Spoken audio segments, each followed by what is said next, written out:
Hi friend, तो चले आसलाम আর একটা ভিডিও নিয়ে তোমাদের সঙ্গে হাজির হলাম। তো ফ্রেন্ড, আমি আজকে উস্তে দিয়ে আলু দিয়ে আর কাঁচকলা দিয়ে একদম হালকা পাতলা সিম্পল তরকারি রান্না করব আর কি।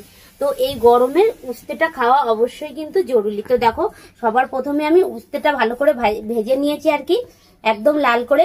উস্তেটা এইভাবে ভেজে আলাদা তুলে না রাখলে সে তিতো হয়, আর তুমি যদি উস্তেটা ভেজে আলাদা তুলে রাখো তাহলে তিতো একটুকু তরকারি হবে না। তো এদিকে দেখো, কাঁচকলা আর আলু আমি এই যে কেটে ধুয়ে নিয়েছি। তো সবার প্রথমে ওই উস্তে ভাজা তেলের মধ্যেই আমি এই যে গোটা কালি জিরে তেলের পর দেব। তো তেলটা ভালোভাবে গরম হয়ে গেছে, তো গোটা কালি জিরে তেলের পর দিয়ে দিয়েছি, আর দুটো শুকনো লঙ্কা দুখণ্ড করে দিয়ে দিলাম। একদম সিম্পল, আর আমি কিন্তু এতে কোনো মশলা ইউজ করব না, শুধুমাত্র এই যে কাঁচা লঙ্কা চিড়ে দিয়েছি আর এই যে কটা পেঁয়াজ কুচি। তো এবার কাঁচা লঙ্কা আর পেঁয়াজ কুচিটা আমি দিয়ে দিলাম। বাবা হেভি ফুটছে, লঙ্কা চিড়ে দিয়েছি না, ওর জন্য ফুটছে। তো এইবারে আমি কেটে রাখা আলু আর কাঁচকলা দিয়ে দেবো। একদম গরমে এইভাবে উস্তে দিয়ে আলু দিয়ে কাঁচকলা দিয়ে তরকারি রান্না করলে খেতে সেই টেস্ট, আর অন্য কোনো রেসিপির দরকারই হয় না। তো দেখতে থাকো। এবার আলু আর কাঁচকলাটা ভালো করে ভেজে নেব। এবারে আমি পরিমাণ মতন লবণ দিয়ে দেব। পরিমাণ লবণ দিয়ে দিলাম, আর এই যে পরিমাণ হলুদ। তো লবণ হলুদ নিয়ে এবার এই যে হলুদটা দিয়ে দিলাম। এবার লবণ হলুদ দিয়ে আমি এবার ভালো করে কাঁচকলা আর আলুটা সুন্দর করে ভেজে নেব, কিন্তু লাল লাল করে। কাঁচকলা যে কোনো সবজি যাই হোক, নিরামিষ রান্না করলে সবজিটা আগে ভালো করে ভেজে নিলে খেতে সেই টেস্টি লাগে।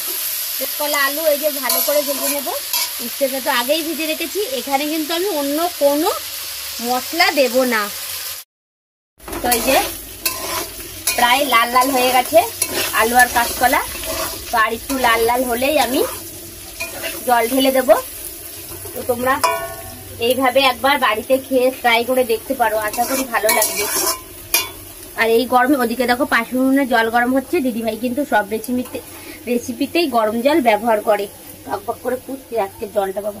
আর গরমে এরকম কাঁচা মিঠে আম খেতে কিন্তু সেই টেস্টি ফ্রেন্ড। আর আমি কাঁচা কাঁচা আমি বেশি ভালোবাসি, এরকম কাঁচা হিমসাগর, অন্য কোনো আম না। কাঁচা মিঠে আম একমাত্র ভালো লাগে। আর এই যে হিমসাগর আম, এরকম আদা পাকা আর আদা কাঁচা, ও গরমে সেই টেস্ট। আমার তো খুব ভালো লাগে। এবার তোমাদের কাদের ভালো লাগে অবশ্যই আমাকে একটা কমেন্ট করে জানাবে। একা একাই খাও তুমি আম? তোমাকে বললাম তো খাবে, বলেছো আমাকে, দাও না আমি তো বললাম খাও। কত আম কেটেছি, আর আমি বাবা কি কম এনেছে বলো? আম এক গাদা আম এনেছে। খুব কথা বলতে বলতো এদিকে হাতটা ঘুরাঘুরি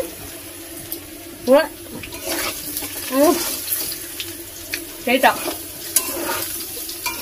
দেখো সবজিটা কিন্তু ভালো করে লাল হয়ে গেছে। এবার আমি পাশের জন্য গরম জল করছি, গরম জলটা দিয়ে দেবো। গরম জলটা দিলে একটু টকবক করে সঙ্গে সঙ্গে ফুটে ওঠে আর খেতে। তুমি যে প্রত্যেক রেসিপিতে গরম জল দাও, এটা দাও কেন?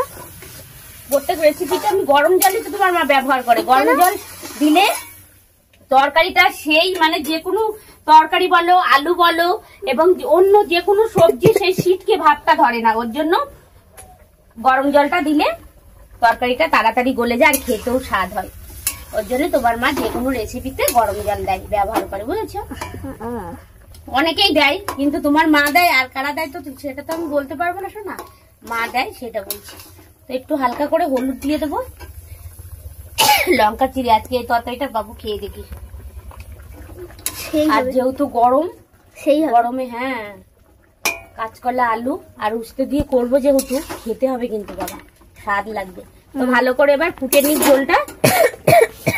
ঝোলটা নামানোর আগে উস্তেটা দেবো, তাহলে একটুকু তিতো ভাবটা হবে না। বুঝতে পেরেছো বন্ধুরা? তো দেখতে থাকো। তো এই যে ঝোলটা টকবক করে ফুটে উঠেছে। এইবারে আমি আলুটাও কাঁচকলাটাও দেখো আমার ভাজতেই কিন্তু হাফ এই দেখো সিদ্ধ হয়ে গেছে। ওর জন্য এবার টকবক করে ফুটে উঠেছে, নামানোর আগে এই যে উস্তেগুলো দিয়ে দেবো, ভেজে রাখা উস্তেটা। তো উস্তেটা দিয়ে একটু কিছুক্ষণ নেড়ে চেড়ে নামিয়ে ফেলবো। এখানে কিন্তু অন্য কোনো মশলা আমি দিলাম না, শুধুমাত্র শুকনো লঙ্কা তেলের পর দিয়েছি, গোটা কালি জিরে তেলের পর দিয়েছি, আর পেঁয়াজ কুচি দিয়েছি। তো ফ্রেন্ড, আমার এই ভিডিওটা তোমাদের কেমন লাগলো অবশ্যই একটা কমেন্ট করবে, ভালো লাগলে লাইক করে দিও। তো টাটা বন্ধুরা।